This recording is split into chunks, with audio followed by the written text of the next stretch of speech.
60 sekondes eiendomsinsig met Janet.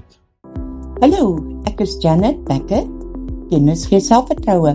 Daarom deel ek elke week praktiese eiendomswenke om jou te help om ingeligte besluite te neem. Jy het seker al die woord voetstoots gehoor. Baie mense dink dit beteken die verkoper het geen verantwoordelikheid nie. Dit is nie heeltemal korrek nie. Voetstoots beteken dat die koper die eiendom in sy bestaande toestand koop.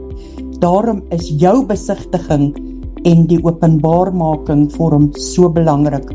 Hoe beter jy die eiendom ondersoek voordat jy koop, hoe minder kans is daar vir 'n onaangename verrassing later. Vra, kyk mooi, neem jou tyd. Elke goeie besluit begin met die regte inligting. Bly ingelig en koop met vertroue. Laat my toe om jou huis toe te lei. Tot volgende week, wees veilig.